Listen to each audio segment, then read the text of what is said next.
Mi nombre es Yasmín Trejo, soy estudiante de la UNED, curso la carrera de Educación General Básica.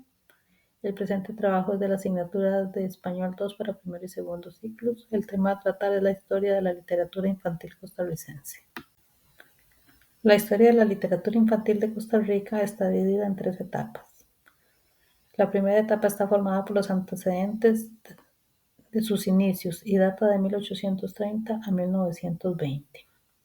La segunda etapa está conformada por la etapa del folclore que inició en 1920 y culminó en 1975, y la tercera y última etapa da voz a la niñez contemporánea y abarca el periodo de 1975 a la actualidad.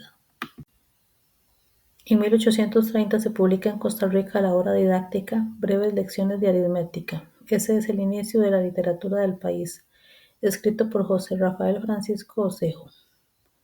Las obras seguían un formato religioso y didáctico. En esa época se dio la llegada de la imprenta al país.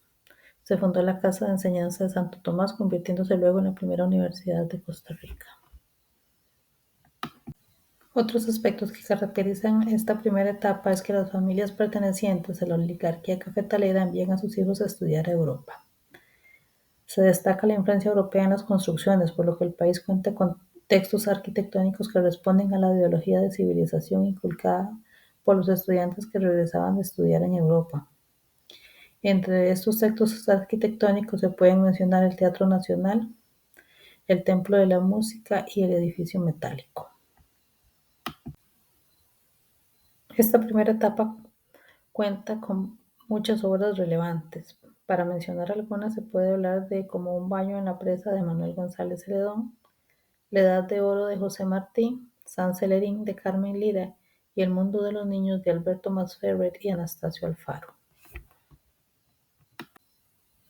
La segunda etapa de la literatura infantil costarricense trata sobre la influencia del folclore. La etapa se da entre 1920 y 1975. Los cuentos de esta época son recopilaciones y adaptaciones de cuentos europeos, forjando de esta forma la identidad nacional.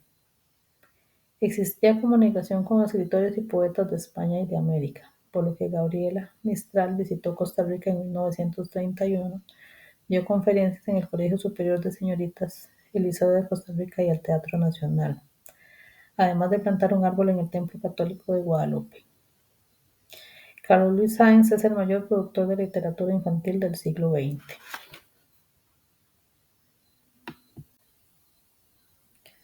La segunda etapa, que va de 1920 a 1975, se caracteriza por la influencia del folclore.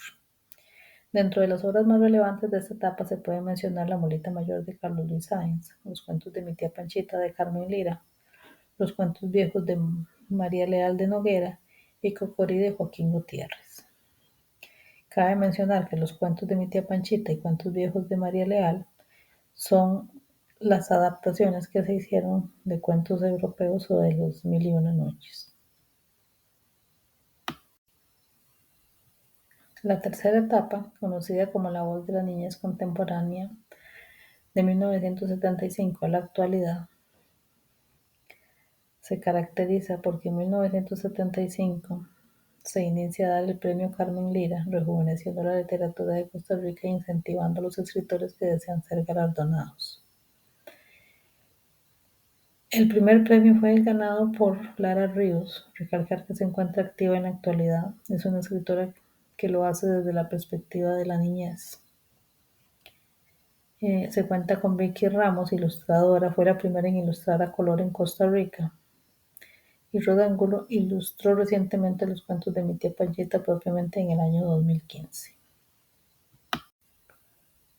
La voz de la niñez contemporánea, que es la etapa actual de la historia de la literatura infantil costarricense, cuenta con varias obras relevantes, entre ellas Pantalones cortos de Lara Ríos, Una bruja en bicicleta de Floria Jiménez, Los habitantes de la brisa de Mabel Morbillo y Fábula de fábulas de Alonso Chase.